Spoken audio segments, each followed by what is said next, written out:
أعوذ بالله من الشيطان الرجيم بسم الله الرحمن الرحيم الحمد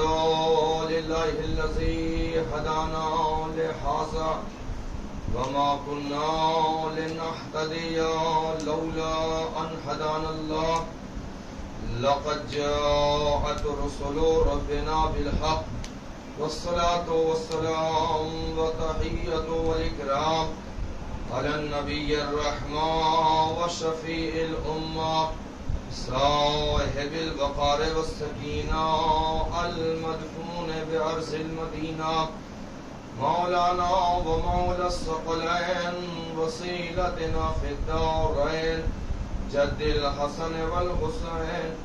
سيدنا الممجد المصطفى الأمجد المحمود الأحمد أبي القاسم محمد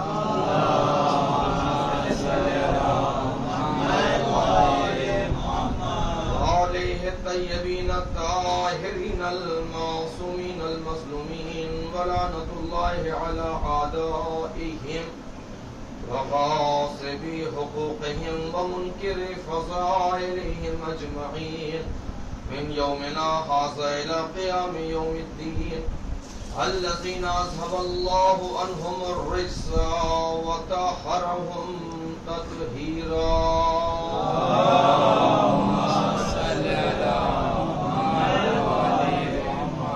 أما بعد فقد تبارك الله تعالى في كتابه المبين وهو أصدق الصادقين وقوله الحق بسم الله الرحمن الرحيم أينما تكونوا يدرككم الموت ولو كنتم في بروج مشيدة صلوات محمد اللهم صل على محمد وآل محمد عزاداران سرکار سید الشہداء یہ مجلس ایصال ثواب ایک جمع سال کے لیے منعقد کی گئی اس مجلس کا اہتمام اس کی روح و خطوط کے ایصال ثواب کے لیے کیا گیا. خداوند عالم مرحوم کے درجات کو عالی اور متعالی فرمائے اور خداوند عالم وہ تمام اعمال کو جنہوں نے اپنے زندگی کے اندر انجام دیے وہ نیکیاں خداوند عالم تمام نیکیوں کو شرف و قبولیت عطا کرے اور اللہ ان کے تمام اہل خانہ کو اس غم میں قوت صبر جمیل و قوت صبر جزیل عطا کرے. یقیناً گھر والوں کے لیے یہ فراق یہ جدائی یہ غم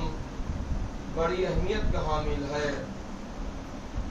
اور جب کوئی اپنا چلا جاتا ہے تو دل کے اوپر ایک چوٹ لگتی ہے اور نگاہیں اس جانے والے کو تلاش کرتی ہے. عزیزو دل غمزدہ ہے اس جانے والے کے غم میں آنکھیں نم ہیں. تو یہ صرف ہمارے یہاں ہی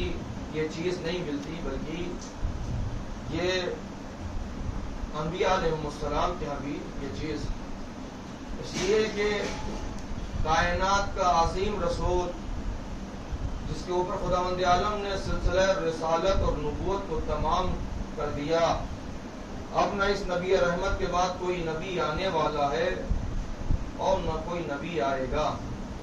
یعنی سلسلہ نبوت و رسالت کا چیپٹر ذات ختمی مرتبت کے اوپر کلوز کر دیا گیا اور اسی لیے آپ کو خاتم النبیین اور خاتم المرسلین کہا جاتا ہے. تو اس نبی کے حالات زندگی میں بھی ہمیں یہ ملتا ہے کہ جب نبی کے ایک زانو کے اوپر ان کے فرزند جناب ابراہیم ہیں یعنی اکثر جناب ابراہیم ہیں اور دوسری طرف سرکار سید الشہداء فرزند رسول الثقلین حضرت امام حسین علیہ السلام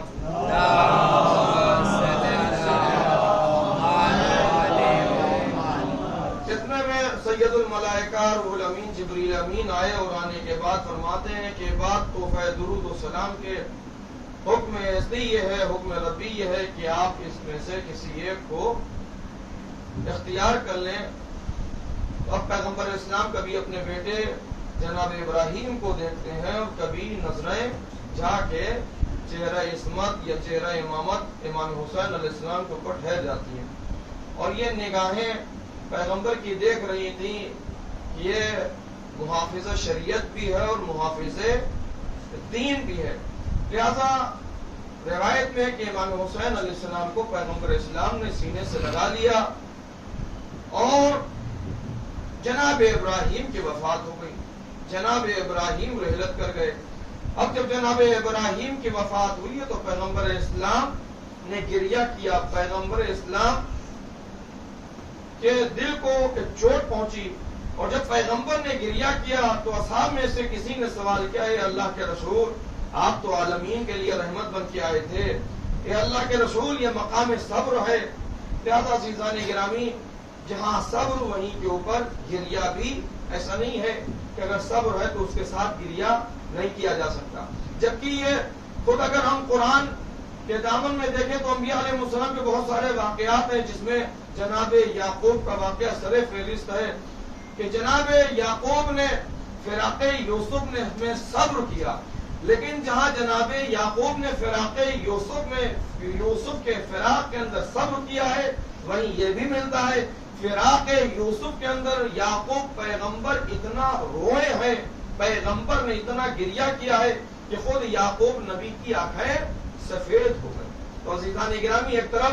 یعقوب کا صبر، جس کو صبر جمیل خود جناب یعقوب کہہ رہے ہیں کہ میں نے صبر جمیل کیا، وہیں کے اوپر جناب یعقوب اس صبر کے ساتھ ساتھ جناب یعقوب کا ہمیں گریہ بھی ملتا ہے۔ لہذا جب کوئی اپنا چلا جاتا ہے تو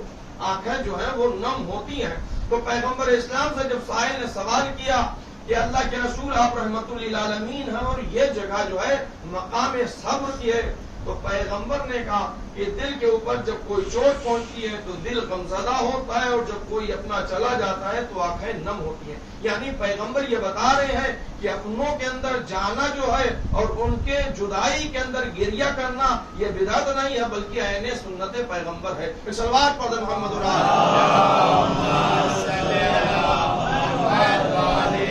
اور رونا جو ہے وہ عین فطرت ہے۔ لہذا پیغمبر اسلام جناب ابراہیم کی رحلت کے اوپر، خود پیغمبر کا یہاں کے اوپر نہیں بلکہ اگر ہم دیکھیں تو اس کی بھی ایک تاریخ ہے گریہ کی کہ خود جناب حمزہ کے اوپر جناب رسالت مآب نے ماتم کیا، اور جناب حمزہ کے رحلت کے اوپر، ان کی شہادت کے اوپر پیغمبر اسلام روئے ہیں۔ اور صرف روئے ہی نہیں ہے بلکہ جب آپ آئے ہیں تو آپ نے یہ بھی کہا ہے کہ میرے چچا حمزہ کے اوپر کوئی رونے والا نہیں ہے، کوئی ماتم کرنے والا نہیں ہے۔ تو اس وقت جب پیغمبر اسلام نے یہ کہا تو لوگوں نے اپنی خواتین کو اور اس کے بعد حضرات جمع ہوئے، اور یہاں تک کہ جناب حمزہ کا ماتم ہوا ہے۔ اور خود جناب ابو طالب جو رئیس قریش، جو ابو الایمان، خود ان کی رحلت کے اوپر جناب خدیجۃ الکبریٰ جو اسلام کی عظیم محسنہ، اور یہ وہ عظیم محسنہ تھی جن دو شخصیتوں کو، دو ہستیوں کو پیغمبر اسلام نے کثرت سے یاد کیا ہے۔ ایک کردار جناب ابو طالب کا ہے اور ایک کردار جناب خدیجہ سلام اللہ علیہا کا ہے۔ ان دونوں کرداروں کو پیغمبر اسلام نے کثرت سے یاد کیا ہے۔ اور جب کسی نے کہا کہ خدیجہ کے اندر کیا، تو کیا ایسی خوبی آپ نے دیکھی اور خدیجہ کو کیوں اتنا کثرت سے یاد کرتے ہیں، تو پیغمبر نے کہا کہ ہم خلاف خدیجۃ الکبریٰ ایک لفظ سننا بھی نہیں چاہتے، اس لیے کہ رسول خدیجہ نے اس وقت ہماری مدد کی ہے جب کوئی ہماری مدد کرنے والا نہیں تھا۔ اور صرف خدیجہ نے مدد ہی نہیں ہے بلکہ اپنے مال کے ذریعے سے جناب خدیجہ نے اپنی ہماری مدد کی ہے۔ صلوات پڑھ محمد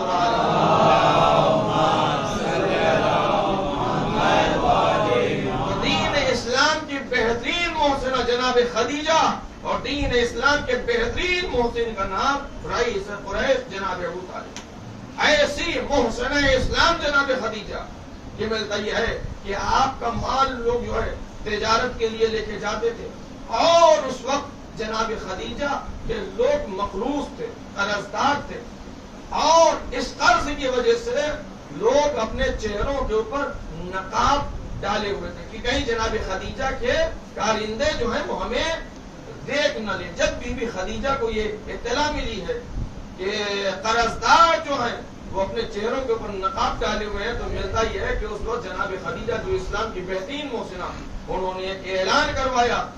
اور خانہ کعبہ میں سرکار دو عالم کو یہاں تک ایک کرسی، اور اس کے بعد کہا کہ خانہ کعبہ کا طواف کرتے جاؤ اور سرکار رسالت کو سلام کرتے جاؤ، اور خدیجہ تمہیں اپنا قرض معاف کرتی ہے۔ ایک صلوات پڑھ دیں محمد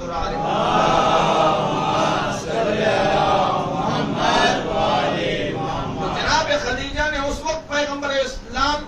کی مدد کی جب کوئی مدد کرنے والا نہیں تھا، اس وقت جب لوگ اپنے مال کو عزیز رکھے ہوئے تھے، پیغمبر اسلام کہ جب ایک دن چہرے کے اوپر جناب خدیجہ کی نظر پڑی ہے، تو ایک مرتبہ ملکۃ العرب جناب خدیجہ نے پیغمبر اسلام کے چہرے کے آثار کو دیکھ کے کہا یہ رسول اللہ کے رسول خیریت ہو ہے، اور اس وقت پیغمبر اسلام نے جب فرمایا کہ بی بی خدیجہ اس وقت مجھ سے یہ کیفیت دیکھی نہیں جاتی امت کی، تو بی بی نے کیا فرمایا کہ یہ دولت کس دن کے لیے،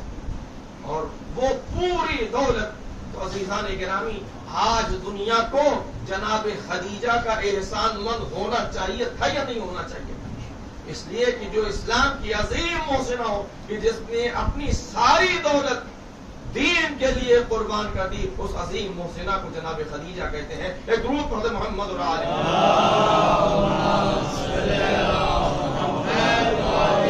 اور دوسرا محسن اسلام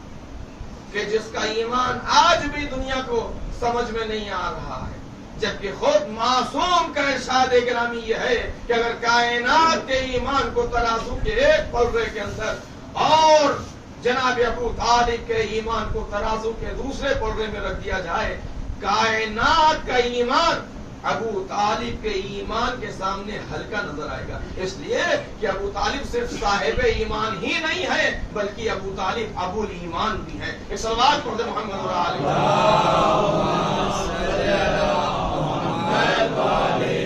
ایک اسلام کی بہترین محسنہ جناب خدیجہ، جنہوں نے ساری دولت اپنی دین کے لیے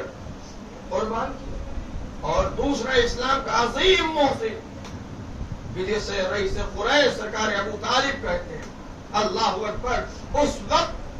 کہ جب لوگ پیغمبر کی جان کے پیچھے پڑے ہوئے تھے، شب میں رسالت کو خاموش کرنا چاہتے تھے، پیغمبر اسلام کو قتل کرنا چاہتے تھے، اس وقت جناب ابو طالب پیغمبر اسلام کے سامنے سپر کی طریقے سے کہ اس وقت پیغمبر اسلام کی نصرت اور مدد کرتے ہوئے آج جو ہم بڑے فخر سے لا الہ الا اللہ محمد رسول اللہ کہہ رہے ہیں، یہ ابو طالب کے قربانیوں کی بدولت ہے۔ ایک صلوات پڑھیں محمد اور آل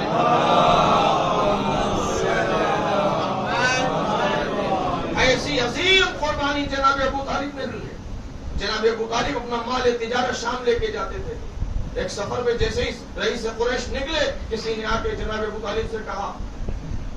اور اس سفر میں جب جانے لگے تو یہاں ملتا ہے کہ پیغمبر جو بھی کمسن تھے آ کے چچا کے دامن کو تھام دیا، چچا ہم بھی اس سفر کے اوپر آپ کے ساتھ، چونکہ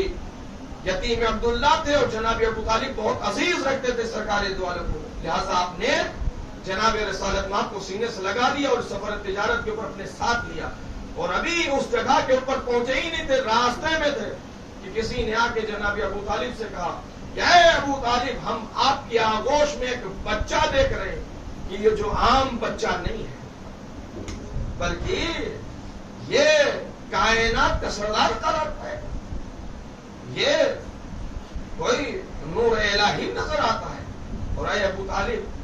اگر آپ آگے اس سفر کو جاری رکھیں گے تو ہو سکتا ہے اس بھتیجے کے لیے خطرات ہو۔ تو ملتا ہے کہ اسی جگہ کے اوپر جناب ابو طالب نے اپنا پورا مال تجارت تھوڑا سا خسارے کے ساتھ اس کو فروخت کر دیا کہ تاکہ پیغمبر اسلام محفوظ رہے، پیغمبر بچ جائے، اور صرف یہی نہیں بلکہ ایسی قربانی اور ایسا جذبہ فداکاری اور ایسا ایسا کہ رات کے پردے کے اندر جناب ابو طالب اٹھتے ہیں اور کبھی جعفر کے بستر کے اوپر پیغمبر کو، کبھی عقیل کے بستر کے اوپر پیغمبر کو، کبھی علی کے بستر کے اوپر پیغمبر کو سلا دے، تاکہ اگر دشمن قتل کرنے کے لیے آئے تو ہماری اولاد کام آ جائے. دنیا کے اندر انسان کو یا تو پیسہ عزیز ہوتا ہے لیکن یا تو اولاد عزیز ہوتی ہے، لیکن اسلام کی عظیم محسنہ نہ جناب خدیجہ نے اپنے مال کو عزیز کیا اور نہ اسلام کے عظیم محسن نے ابو طالب نے اپنی اولاد کو پیغمبر کے لیے عزیز جانا، بلکہ اپنی اولاد کی قربانی جو ہے جناب ابو طالب نے سرکار رسالت مآب کے لیے دی ہے. صلوات پڑھیں محمد اور آل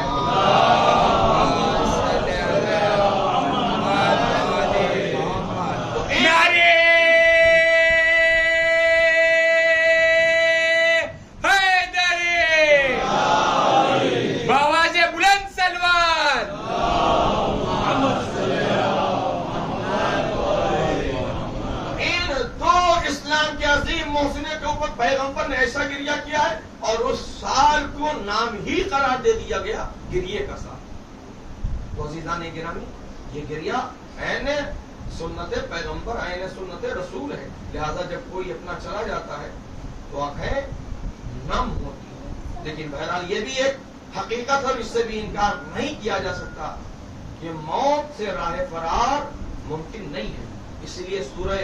نساء کی جن آیات کے فقروں کو ہم نے سرنامے کلام قرار دیا ہے، اس میں ارشاد اقدس الہی ہو رہا ہے اینما تکونوا یدرککم الموت ولو کنتم فی بروج مشیدہ. تم کدھر بھی چلے جاؤ لیکن موت کے شکنجے سے تم بچ نہیں سکتے. موت تمہیں اپنے شکنجے میں کس لے گی. دنیا کے اندر تمام مسائل اس میں اختلاف ہو سکتا ہے، چاہے وہ رسالت کا مسئلہ ہو، چاہے وہ خلافت کا مسئلہ ہو، چاہے وہ کوئی اور مسئلہ ہو، ہر مسئلے کے اندر اختلاف ہو سکتا ہے. لیکن جب موت کی بات آتی ہے تو جس کے سامنے بھی موت کی بات کیجیے ہر شخص یہی کہتا ہوا نظر آتا ہے کہ موت برحق ہے، موت یقینی ہے، موت سے فرار ممکن نہیں. تو جب موت حق ہے اور موت سے فرار ممکن نہیں ہے، اور ہمیں یہ بھی معلوم ہے کہ خداوند عالم نے ہمیں اس دنیا کے لیے نہیں بنایا ہے بلکہ اللہ نے ہمیں اس ابدی دنیا کے لیے خلق کیا ہے، اور اس ابدی دنیا کے لیے ہمارے لیے اس دنیا کو رکھا ہے کہ تاکہ ہم اس دنیا کے اندر اعمال صالحہ کر کے نیکیاں کر کے اپنی اخروی زندگی کو بہتر سے بہتر کر لیں. صلوات پڑھ دیں محمد اور آل محمد. اللہ نے ہمیں اس دنیا کے اندر جو بھیجا ہے، قرآن یہ کہہ رہا ہے کہ کیا تم یہ گمان کر رہے ہو کہ ہم نے تمہیں بے عبث پیدا کیا، بے عبث مت کیا اور تمہیں پلٹ کر ہمیں ہماری بارگاہ میں نہیں آنا ہے. تو جب اس کی بارگاہ میں جانا ہے تو ہم جب اس کی بارگاہ میں جائیں تو نماز کا تحفہ لے کے جائیں، روزوں کا تحفہ لے کے جائیں، کار خیر لے کے جائیں، تاکہ جب ہم اس کے سامنے جائیں تو ہمیں اظہار خجالت کا سامنا نہ کرنا پڑے، ہمیں شرمندگی اور ندامت کا سامنا نہ کرنا پڑے، بلکہ ہم یہ کہتے ہوئے نظر آئیں کہ پروردگار اگر تو نے یہ زندگی جو بطور امانت ہمیں دی تھی تو اس زندگی کو ہم نے تیری راہ میں. اور عزیزان گرامی اگر یہ کلمہ کوئی کہتا ہوا نظر آیا تو وہ کوئی اور نہیں ہے بلکہ امیر کائنات حضرت علی ابن ابی طالب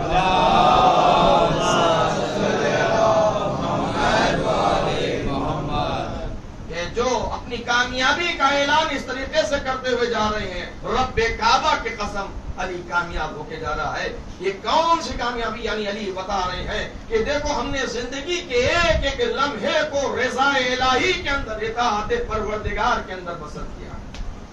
اگر علی کا قیام ہے تو اللہ کے لیے، اگر علی کا جہاد ہے تو اللہ کے لیے. علی نے تلوار اپنے نفس کے لیے نہیں چلائی، علی نے تلوار کبھی اپنے لیے نہیں چلائی، ورنہ کس کی مجال تھی کہ جو علی کو علی کے حق سے محروم رکھتا، یا کس کی طاقت تھی کہ جو آ کے خاتون محشر کے اوپر. لیکن جہاں شجاعت کا مظاہرہ کرنا تھا وہاں میرے مولا نے شجاعت، اور یہی ملتا بھی ہے، ربط مصائب نہیں ہے لیکن ملتا یہ ہے تاریخ میں کہ جب مولائے کائنات کے گلے میں رسومان ظلم ڈالی گئی تو جو ایمان کے 8 درجے کے اوپر تھا اس نے شمشیر کو باہر نکال دیا، اور جو ایمان کے 9 درجے کے اوپر تھا اس کا ہاتھ قبضہ شمشیر کے اوپر چلا گیا. لیکن جو ایمان کے 10 درجے کے اوپر تھا وہ اطمینان سے بہت ہی سکون کے ساتھ تو کسی نے سوال کیا اے سلمان کیا اس سے بڑھ کے کوئی وقت ہو سکتا ہے کہ تم علی کے گلے میں رسمان ظلم دیکھ رہے ہو، تم خاموش کھڑے ہوئے ہو؟ تو ایک مرتبہ سلمان کہتے ہیں کہ جہاں میرا مولا خاموش ہے وہاں سلمان کی کیا مجال کی سلمان آگے بڑھے۔ اگر تلوار چلانے کی بات آتی تو کیا عرب میں علی سے بہترین کوئی تلوار کے جوہر دکھانا جانتا ہے؟ اور عزیزان گرامی یہی سلمان ہے کہ جو معرفت کا یہ عالم ہے کہ جب مسجد النبوی سے نکلے ہیں اور کسی نے سوال کیا سلمان ہمیں یہ تو معلوم ہے کہ مسجد میں اللہ کا رسول ہوگا لیکن سلمان مسجد میں اور کون ہے؟ تو سلمان نے کیا جواب دیا کہ ہم رسول کو، لیکن ہم نے مسجد میں ایک ایسے کو دیکھا جس کو ہم نہیں جانتے، جس کی معرفت ہمیں نہیں ہے، جس کو ہم نہیں پہچانتے۔ جیسے ہی سلمان نے یہ کہا سلمان ٹھیک ہے ہم لوگ مسجد میں جا رہے ہیں، ہم جا کے خود معلوم کر لیں گے۔ مسجد میں آئے، دیکھا مسجد میں کائنات کا عظیم رسول ہے اور امیر کائنات تشریف فرمائے۔ تو یہ لوگ آئے اور آنے کے بعد کہتے ہیں اے اللہ کے رسول ابھی سلمان سے ہماری ملاقات ہوئی تھی اور میں نے سلمان سے سوال کیا سلمان یہ بتاؤ مسجد میں کون ہے؟ تو سلمان نے کہا کہ ایک اللہ کا رسول ہے اور ایک وہ ہے جسے ہم نہیں جانتے۔ یا رسول اللہ سلمان کے تو آپ بڑے قصیدے پڑھتے ہیں، سلمان کے لیے تو آپ نے یہ کہا کہ سلمان نہ گروہ ہے مہاجرین میں سے، نہ سلمان گروہ ہے انصار میں سے، سلمان کو آپ نے اہل بیت میں شامل کر لیا۔ سلمان کے اتنے قصیدے پڑھنے کے بعد لیکن آج سلمان سے جب ہم نے سوال کیا کہ مسجد میں کون ہے تو سلمان نے کہا کہ ایک اللہ کا رسول ہے کہ وہ ہے جسے ہم نہیں جانتے۔ صلوات پڑھتے محمد اور آل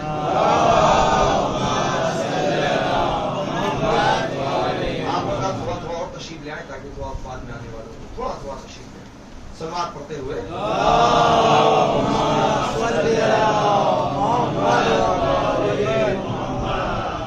اے اللہ کے رسول سلمان کے اتنے آپ قصیدے پڑھتے ہیں۔ اور سلمان سے آج ہم نے یہ پوچھا تو پیغمبر اسلام نے کہا کہ کیس سلمان کا ہے تو سلمان سے، لیکن ہمارے یہاں مسئلہ یہ ہوتا ہے کہ کیس کسی کا ہوتا ہے اور اس کو جوڑ کسی سے دیا جاتا ہے۔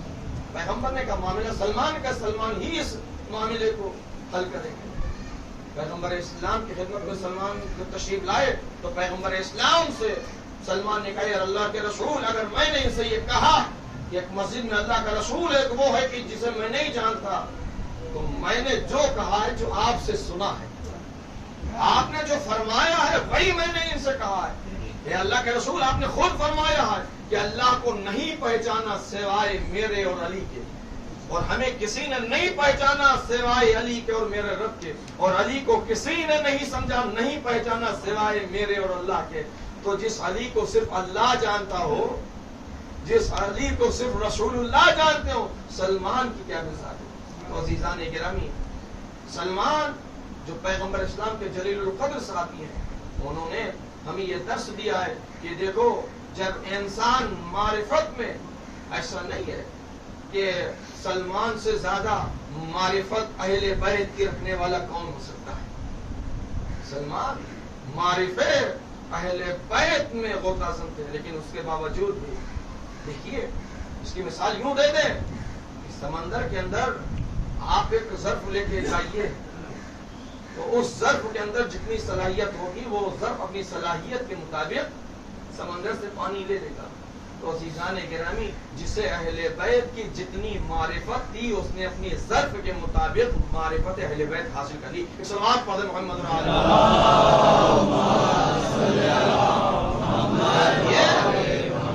یہ وہ ہستیاں ہیں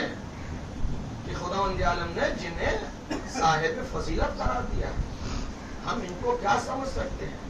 ہم ان کی فضیلت کا کیا اندازہ لگا سکتے ہیں؟ خود پیغمبر اسلام حضرت محمد مصطفیٰ صلی اللہ علیہ وسلم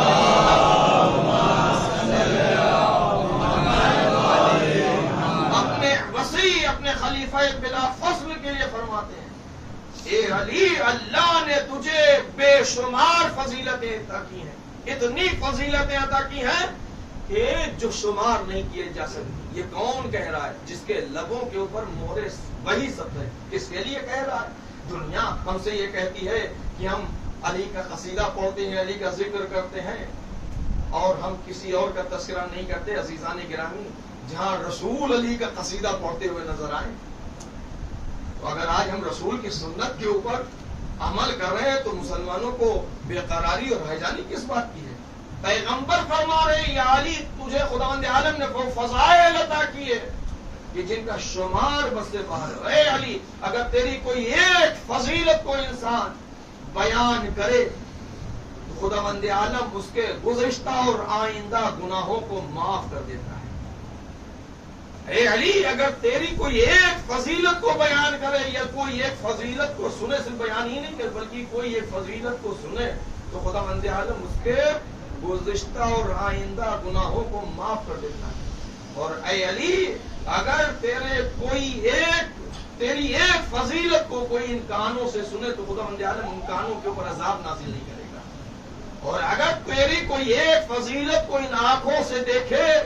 تو خداوند عالم ان آنکھوں کے اوپر عذاب نہیں نازل کرے گا۔ اس لیے یہ صاحبان فضیلت ہے، اور یہ وہ صاحبان فضیلت ہے کہ شاعر خود یہ کہہ رہا ہے فضیلتوں کی تمنا ہر ایک کرتا ہے مگر علی کو فضیلت تلاش کرتی ہے۔ صلوات پڑھ دیں محمد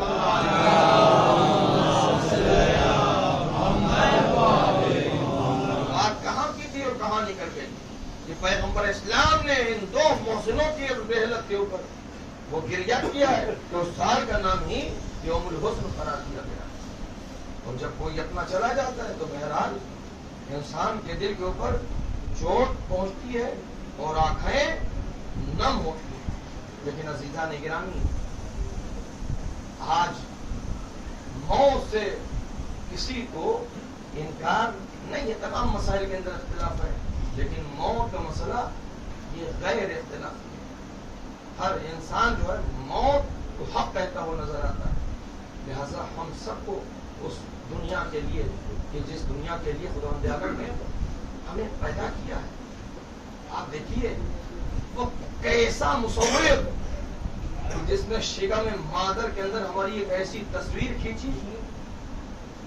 ہم اگر اسی کے اوپر اللہ کی حمد اور اس کا شکر کرتے رہیں تو نہ اس کے حق حمد کو ادا کر سکتے ہیں اور نہ حق کے شکر کو ادا کر سکتے ہیں۔ دیکھیے اگر ایک مصور کسی تصویر کو بنانا چاہے تو تصویر کے لیے یہ ہو کہ روشنی چاہیے، لیکن شکم مادر کے اندر جہاں اندھیرا جہاں تاریکی، اس شکم مادر کے اندر بہترین تصویر ہماری جس نے بنائی۔ اسی لیے جب ملتا یہ ہے کہ اسی چیز کو یہ جو شکم مادر میں پروردگار عالم تصویر بناتا ہے، انسان نے اسی کے اوپر غور کیا تو ہر یعنی جیسے خداوند عالم اس کو گوشت سے ہڈیوں میں تبدیل کرتا ہے اور پھر اس کو ایک ڈھانچے کی شکل دیتا ہے اور پھر اس کے اندر اعضاء و جوارح، تو اس نے جیسے ہی اس مصور کی اس صنعت کو پڑھنا شروع کیا تو ہر صنعت کے اوپر یہ کہتا ہوا نظر آیا فَبِأَيِّ آلَاءِ رَبِّكُمَا تُكَذِّبَانِ، تم اللہ کی کن کن نعمتوں کو جھٹلاؤ گے۔ عزیزان گرامی اس شکم مادر کے اندر جہاں ہم پیر کو پھیلا سکتے تھے، نہ ہاتھوں کو اٹھا سکتے تھے، نہ آنکھوں سے دیکھ سکتے تھے، نہ کانوں سے سن سکتے تھے، لیکن خداوند عالم نے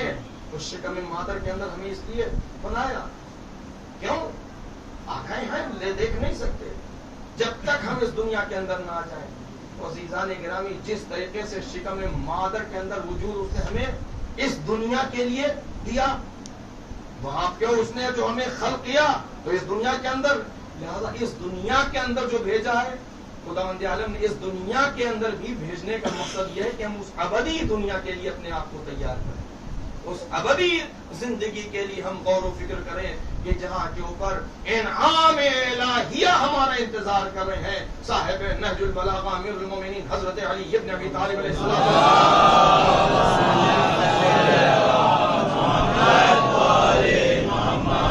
فرماتے ہیں کہ دیکھو وہ موت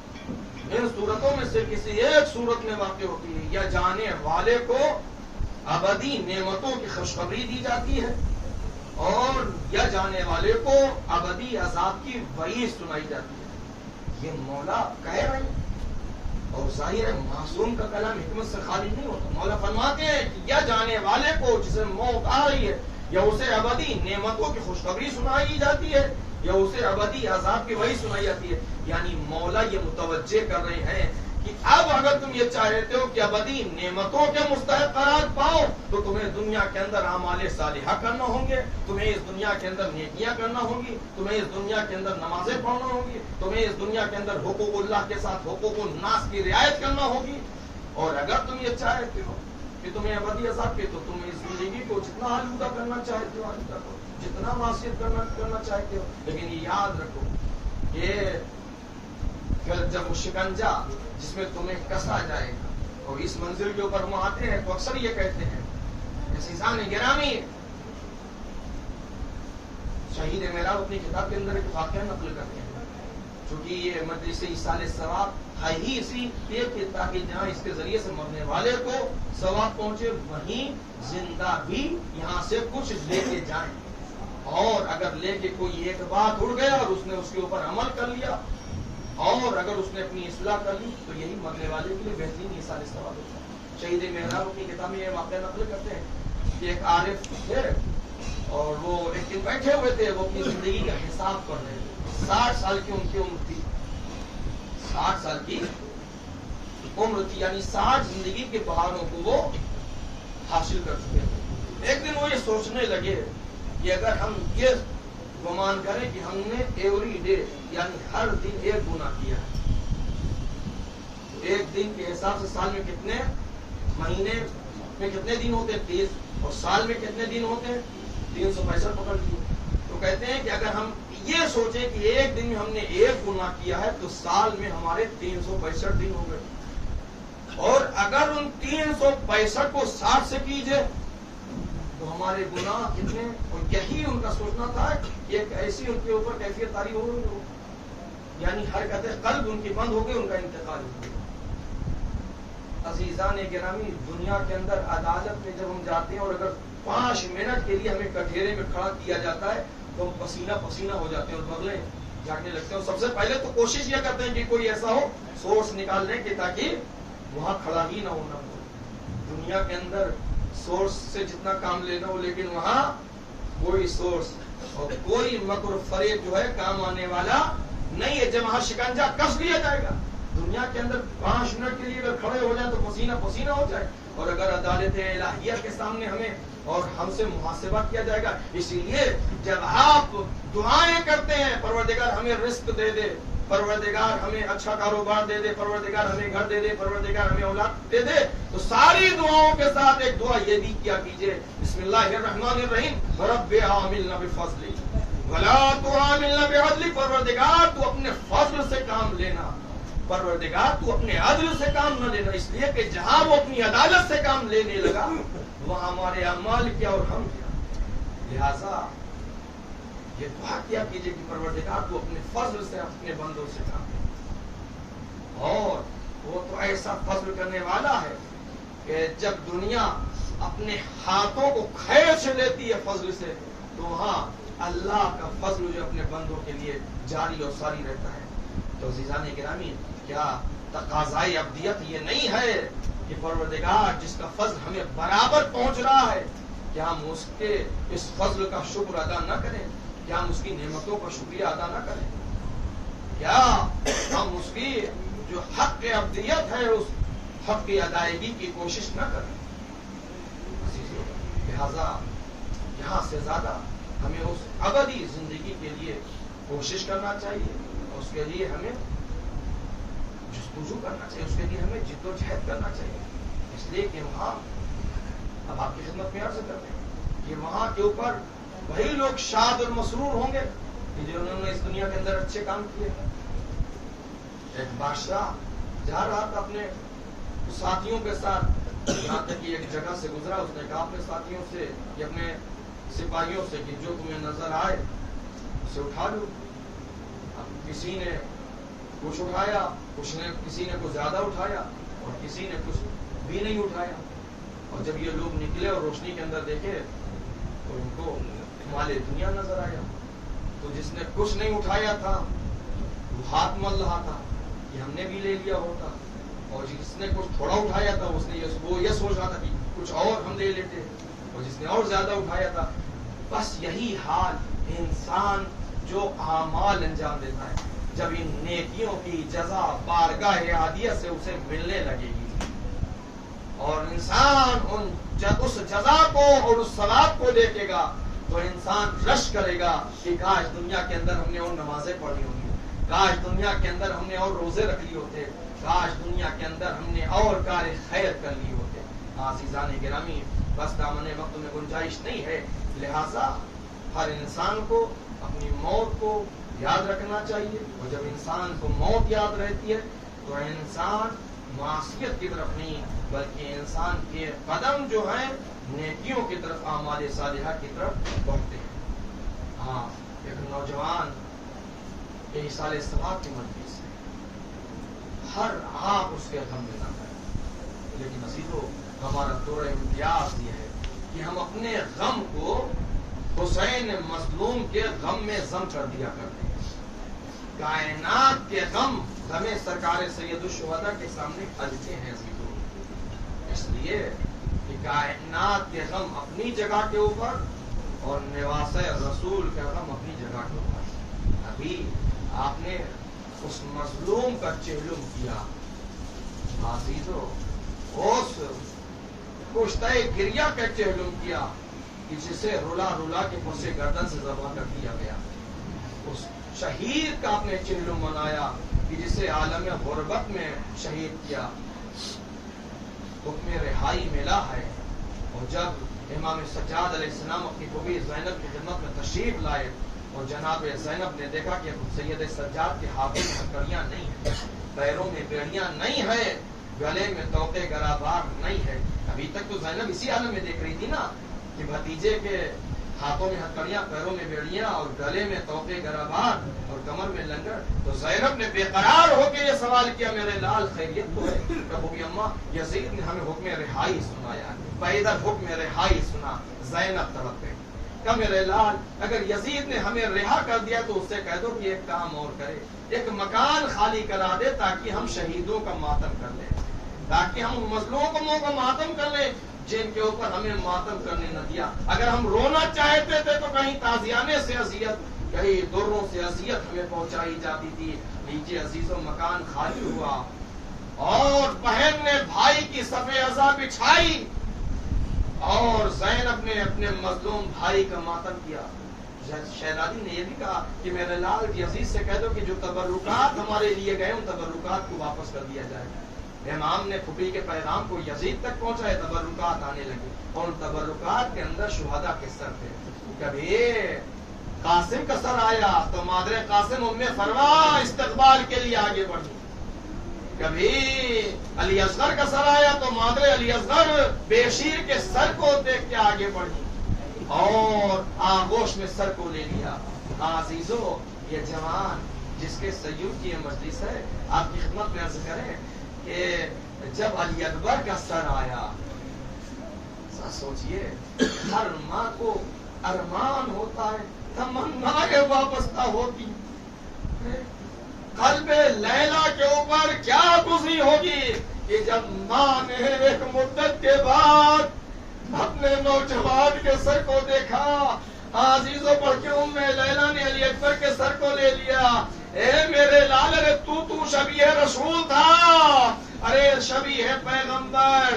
کسی کو پیغمبر کا بھی خیال نہ آیا ہے میرے لال، تجھے عالم غربت میں شہید کر دیا۔ عزیزو اتنے میں ایک سر اور آیا، لیکن بی بی اپنی جگہ کے اوپر تھی۔ مقتل میں ملتا ہے کہ جب اس سر کے لیے کوئی بی بی آگے نہ بڑھی تو کونے سے ہمارا مظلوم، ہمارا بے کس چوتھا امام زین العابدین آگے بڑھا اور بڑھ کے اس سر اطہر کو لیا اور اس سر کے بوسہ دینے لگے۔ اے چچا،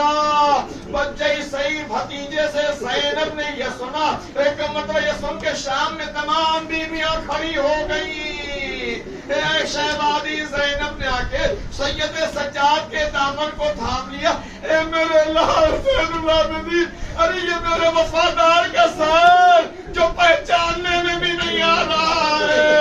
امام نے کہا پھوپھی اماں، ارے سارے شہداء کے سر سے پڑتے، لیکن میرے غیرتدار چچا عباس کا سر گھوڑے کی گردن میں تھا. ہائے کربلا سے لے کر شام تک یہ سر زخمی جسے آپ پہچان نہ سکیں. اجرکم اللہ. عزیزو شام میں بہن نے بھائی کی صفِ عزا بچھائی. کوہرام برپا تھا. جب زینب اپنے ماں جائے کا ماتم کر چکی، ایک مرتبہ امام سجاد کو قریب بلایا، ایک مسند زین العابدین کے لیے بچھائی، اس مسند کے اوپر سید سجاد کو بٹھایا. امام عصمت سید سجاد کے سر دھر کے اوپر رکھا، ردا عصمت دوش امامت کے اوپر ڈالی. اے میرے رضا لال زین العابدین، ارے جب سے تیرا بابا عالم غربت میں شہید کیا گیا، اے میرے لال کوئی پرسہ دینے والا نہ تھا، کوئی تعزیت پیش کرنے والا نہ تھا. عزیزو آج اتنے مومنین اس جوان کی تعزیت کو پیش کرنے کے لیے اہل خانہ کے قریب آ گئے. ارے کیا یہ سید سجاد کو تمنا نہ رہی ہوگی کہ میرے بابا کی شہادت کے بعد کوئی مجھے بھی گلے لگانے کے لیے آئے، کوئی مجھ سے بھی اظہار تعزیت ادا کرنے کے لیے آئے. اجرکم اللہ. زینب نے سید سجاد کو پرسا دیا. لیجے ہماریاں آئیں. جیسے ہی زینب کی نظر ان ہماریوں کے اوپر پڑی، دیکھا ریشمی پردے پڑے ہوئے. ایک مرتبہ امام سجاد سے فرماتی ہے میرے لال زینب تو اجڑ کے جا رہی ہے، زینب کا گھر تاراج ہو گیا، میرا ماں جایا مارا گیا، میرا علی اکبر سینے کے اوپر نہیں کھا کے سو گیا. اے میرے لال اب ان ہماریوں کے اوپر ریشمی پردے کیسے، ان کے اوپر سیاہ پردے لگائے جائیں. لیجے ایک ایک بیوی سوار ہو گئی، لیکن مقتل میں ملتا ہے زندان شام میں ایک ننھی سی لہر کے اوپر ایک بیوی بیٹھی ہوئی تھی جو اس قبر کو چھوڑنے کے لیے تیار تھی. وہ بیوی قبر سکینہ سے اٹھنے کے لیے تیار نہ تھی. جناب زینب آگے بڑھی، بھابیوں میں رباب قافلہ تیار تشریف لے چلے. ایک جملہ مادرے علی اصغر نے کہا بی بی آپ مدینے چاہیے، اس لیے کہ محمد اگر مارے گئے تو عبداللہ ابن جعفر تیار سلامت ہے، لیکن رباب مدینے جا کے کیا کرے. ارے رباب کا وارث بھی کربلا میں، رباب کا علی اصغر بھی کربلا میں، رباب کی سکینہ زندان شام میں. عزیزو لیجے قافلہ چلا. جیسے یہ قافلہ آگے بڑھا، ابھی کچھ ہی دور آگے بڑھا تھا، شام کی تمام عورتیں بیویوں کو پرسا دینے کے لیے، رخصت کرنے کے لیے اس قافلے کے پیچھے پیچھے آ رہی تھی. قافلہ رکا اور جیسے ہی قافلہ رکا شہزادی زینب نے فرمایا کہ ہماری سواری کو بٹھایا جائے. سواری بٹھائی گئی. شام کی عورتیں بیوی زینب کے قریب آ گئی. بیوی کا کوئی چیز یاد آ گئی ہے، بیوی کا کوئی بات بھول گئی ہے. شہزادی زینب فرماتی ہے بیویوں دیکھو ہم تمہارے درمیان اتنے دن تھے، لیکن ہم نے تم سے کوئی سوال نہیں کیا، ہم نے تم سے کوئی فرمائش نہ کی. شام کی عورتیں ہاتھوں کو جوڑ کر کرتی ہیں بیوی اگر کوئی خواہش ہو تو بیان کیجیے، کوئی فرمائش ہو تو بیان کیجیے. بس اتنی ہماری تم سے گزارش ہے کہ ہم جب آئے تھے تو ہمارے ساتھ ایک 4 سالہ بچی تھی. اے شام کی عورتوں، ارے ہم اس بچی کو تمہارے حوالے کر کے جا رہے ہیں، وہ اسی زندان شام میں ہے. تم اتنا کرنا، ارے رات کے پردے میں آ کے ایک چراغ قبر سکینہ کے اوپر روشن کر دینا، اس لیے کہ اس بچی کو مدینے جانے کی بڑی تمنا تھی. آئے بچی زندان شام میں اپنے باپ کو یاد کرتے کرتے الا لعنۃ اللہ علی القوم الظالمین وسيعلم الذين ظلموا ويوم القيامة. اللهم بحق الزهرة وعليها وبعلها وبنيها وسر المستودع يا الله اپنی حجت حضرت ولی اصل کے ظہور و تعجیل قلب حضرت ناظرین تم سے راضی و خوشنو اللہ تجھے محمد اور آل محمد کا واسطہ مرحوم محمد ظہیر ابن محمد صغیر کی مغفرت پروردگار مرحوم کے درجات کو عالی اور متعالی پروردگار مرحوم کی قبر کو محمد اور آل محمد کے نور سے نور پروردگار جوار شہداء میں جگہ مرحمت پروردگار اس لیے رضوان گرامی قضائے الہی کے آگے کسی کا بس کیا، لیکن بہرحال عزیزوں کو ایک تمنا تھی کہ جانے والا ہمارے درمیان میں اور رہتا. آج نگاہیں تلاش کر رہی ہیں پروردگار تجھے جناب علی اکبر کی شہادت کا واسطہ اس غم میں ان کی ماں کو ان کے تمام لواحقین کو صبر جمیل عطا پروردگار تجھے واسطہ تیرے اس و جلال کے میرے محبوب مرحوم کی قبر کو اپنی رحمت و برکتیں نازل پروردگار جہاں جب یہ اہل بیت کے چاہنے والے کی جان مال عزت آبرو ناموس کی حفاظت پروردگار تجھے واسطہ تیرے جلال کا مرحوم نے جو میرے محبوب نے کیا انجام دیا مرحوم کے بعد ان کے لیے جو ایصال ثواب کیا جا رہا ہے مرحوم کے حق میں اسے قبول فرما اس کا بہتر سے بہتر اجر مرحوم کو مرحمت ربنا تقبل منا انك انت السميع العليم. ایک بار سورہ ہم 3 بار سورہ اخلاص بولو آخر درود کی تلاوت فرماتے مرحوم محمد ظہیر ابن محمد صغیر کو ساتھ میں اللہ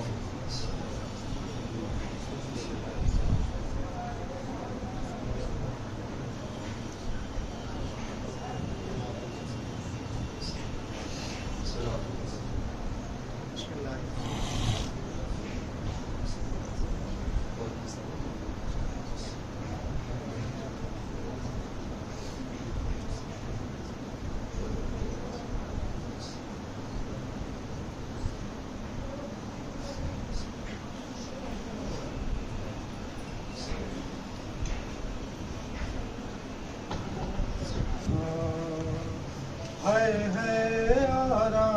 کہاں چشت عالم میں میری زینب کو بھلا آرام کہاں ہے آرام آرام کہاں ہے آرام آرام کہاں ہے آرام چشت عالم میں زینب کو بھلا آرام کہاں ہے آرام کہاں آرام کہاں ہے آرام کہاں آرام کہاں ہے آرام کہاں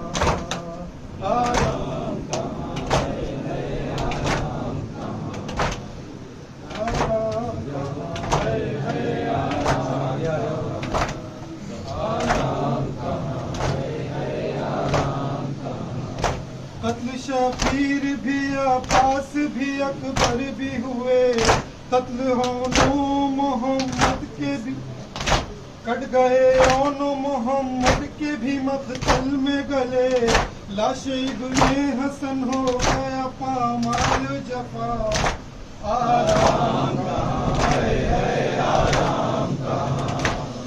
آرام کہاں ہے آرام کہاں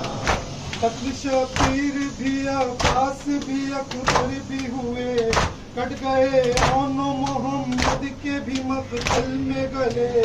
لاش ابن حسن ہو گیا پامال جفا آرام کہاں ہے آرام کہاں آرام کہاں ہے آرام کہاں تیر جب اصغر معصوم کی گردن پہ لگا دیتی تھی خیمے کے در پہ کھڑی بانو یہ صدا بن تیرے چین ملے کیسے میرے کہاں لگا آرام کہاں ہے آرام کہاں آرام کہاں ہے آرام کہاں چھٹ گئی مشق سکینہ لب دریا افسوس چھت گئی مشق سکینہ لب دریا افسوس بے کفن خاک پہ ہے شیر کا لاشا افسوس پیاسے بچوں کا کوئی چاہنے والا نہ رہا آرام کہاں ہے آرام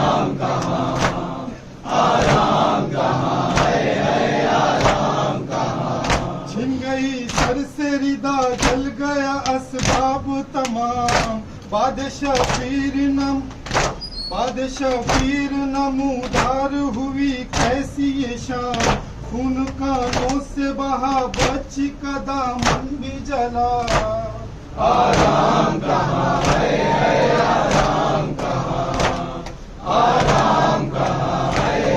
آرام کہاں۔ سر شہیدوں کے سرے نو کے سینہ قید حرم، ایک دو سر شہیدوں کے سرے نو بیڑیا پہنے ہوئے ساغر و بیمار چلا۔ آرام کہاں ہے آرام کہاں، آرام کہاں ہے آرام کہاں۔ کوئی مارا گیا تلوار سے نیزے سے، کوئی لاش مقتل میں کسی دولہا کی پامال ہوئی، ہو گئے بازوئے عباس علمدار جدا۔ آرام کہاں ہے آرام کہاں، آرام کہاں ہے آرام کہاں۔ رو رو کہتی ہے سکینہ میرے امو آؤ، مجھ کو مارے نہ لئی آنکھیں انہیں سمجھاؤ، کیوں نہیں سنتے ہو دیتی ہوں تمہیں کب سے صدا۔ آرام کہاں ہے آرام کہاں، آرام کہاں ہے آرام کہاں۔ قافلہ جاتا ہے اب شام کے بازاروں میں، چلتے ہیں اہل حرم ظلم کے انگاروں میں، ہر قدم ہوتی ہے بیمار پہ ایک، ہر قدم ہوتی ہے بیمار پر ایک تازہ جفا۔ آرام کہاں ہے آرام کہاں، آرام کہاں ہے آرام کہاں۔ بچے جو خاک پہ گرتے ہیں کچل جاتے ہیں، غم سے دل ماؤں کے سینے سے نکل جاتے ہیں، کوئی سنتا نہیں بیواؤں کی فریاد و پکار۔ آرام کہاں ہے آرام کہاں، آرام کہاں ہے آرام کہاں۔ آنکھ روتی ہے قلم لکھتا ہے نوحارے ہان، آنکھ روتی ہے قلم لکھتا ہے نوحارے ہان، ہے کرم مجھ پہ شہ کرب و بلا کارے ہان، نوح جب تک نہ لکھوں روز شہیدی کا نیا۔ آرام کہاں ہے آرام کہاں، آرام کہاں ہے آرام کہاں۔ چشت عالم میں میری زینب کو بھلا،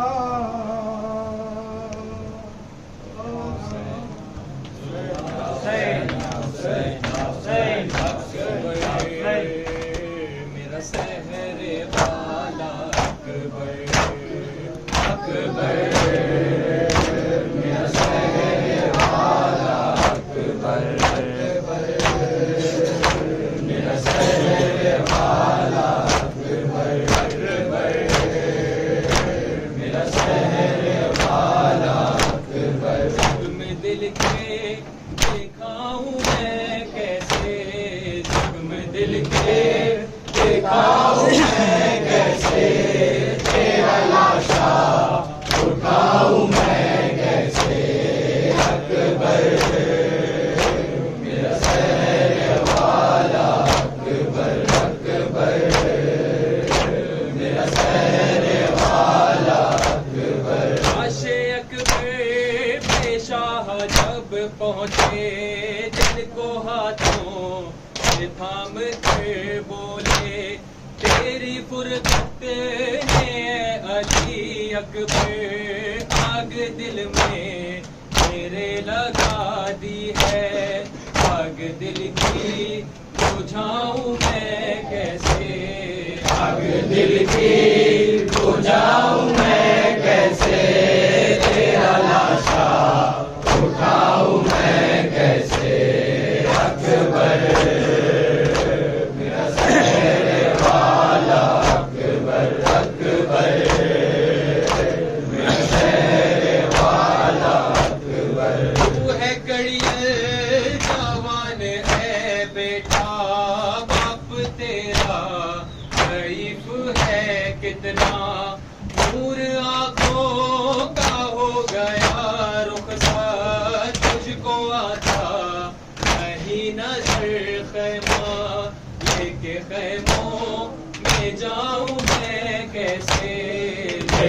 خیموں میں جاؤں میں کیسے تیرا لاشا اٹھاؤں میں کیسے اکبر میرا سیر والا اکبر اکبر میرا سیر والا اکبر جس نے 18 سال پالا تھا کیسے دیکھے کہ وہ تیرا لاشا تیری شادی کا تھا جسے ارماں کیسے جھیلے کہ وہ تیرا صدمہ تیری ماں کو بتاؤں میں کیسے تیری ماں کو بتاؤں میں کیسے تیرا لاشا اٹھاؤں میں کیسے اکبر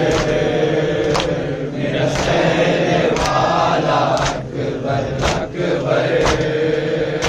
میرا سیر والا اکبر جس نے 18 سال پالا تھا کیسے دیکھے کہ وہ تیرا لاشا تیری شادی کا تھا جسے ارماں کیسے جھیلے کہ وہ تیرا صدمہ تیری ماں کو بتاؤں میں کیسے تیری ماں کو بتاؤں میں کیسے تیرا لاشا اٹھاؤں میں کیسے اکبر میرا سیر والا اکبر اکبر میرا سیر والا اکبر تو ہے کڑیے جوان ہے بیٹا باپ تیرا ضعیف ہے کتنا نور آنکھوں کا ہو گیا رخسار مجھ کو آتا نہیں نظر خیمہ لے کے خیموں میں جاؤں میں کیسے لے کے خیموں میں جاؤں میں کیسے تیرا لاشا اٹھاؤں میں کیسے اکبر میرا سیر والا اکبر اکبر میرا سیر والا اکبر حسین حسین حسین حسین حسین حسین حسین حسین حسین حسین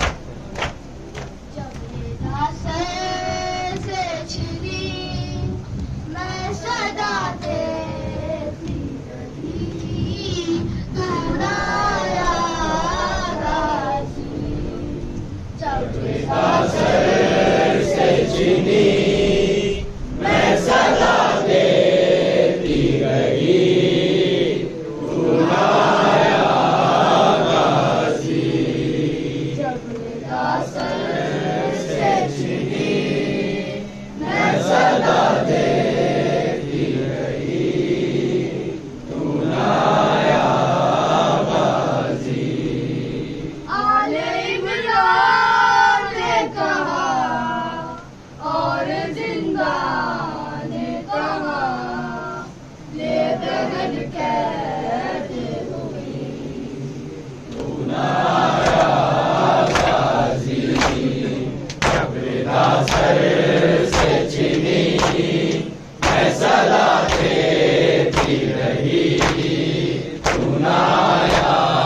غازی ہم کو پانی نہ ملے تیری خوشبو تو رہے تیرے بازو نہ کٹے چاہے مشکل نہ چھدے یہ مگر ہو نہ سکا تیرے بازو ہے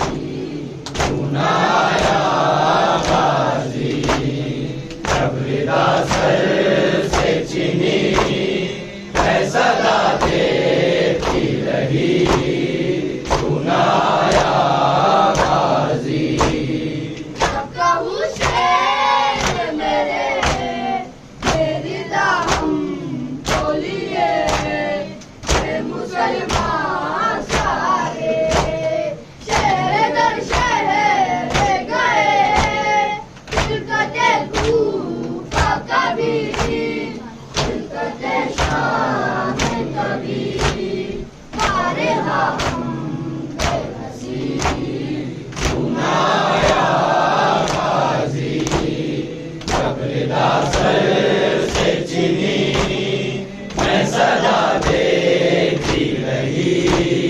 چنایا غازی قید خانے میں قضا جب سکینہ کو ملی دیکھے کرتے کا کفن بخشی دفنائی گئی اس گھڑی نام تیرا صورت نعت علی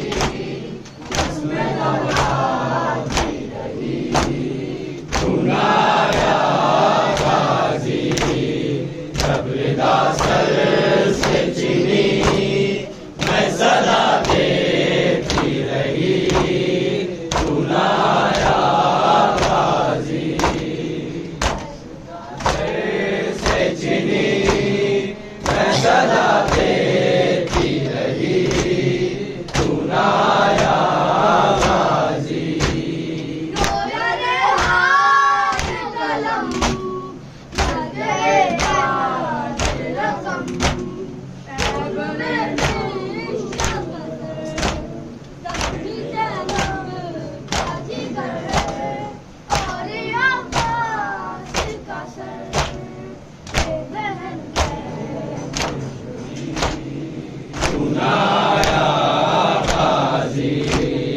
جب ردا سر سے چھنی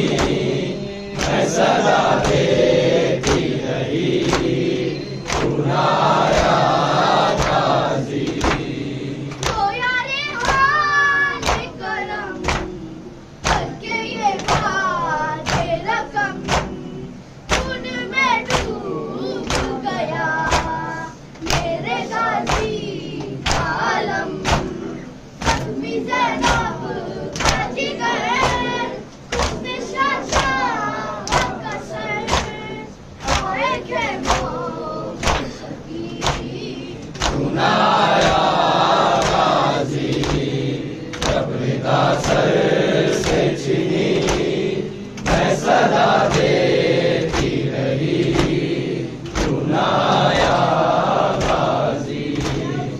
حسین حسین حسین حسین حسین اصغر میں تیری ماں ہوں آ جاؤ چاند میرے تیری پیاس میں بجھاؤں اصغر میں تیری ماں ہوں آ جاؤ چاند میرے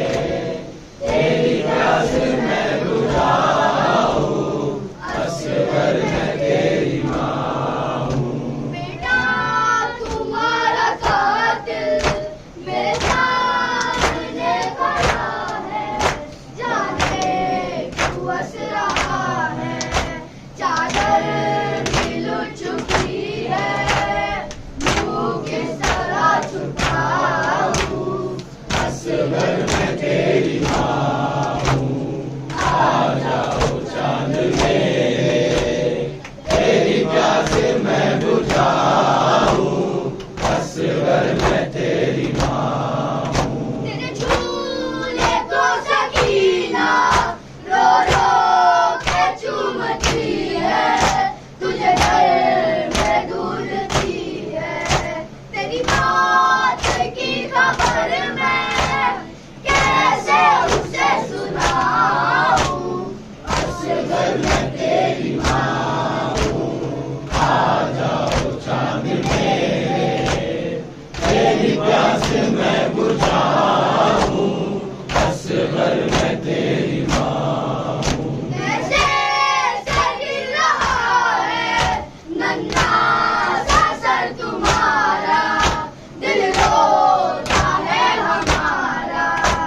میں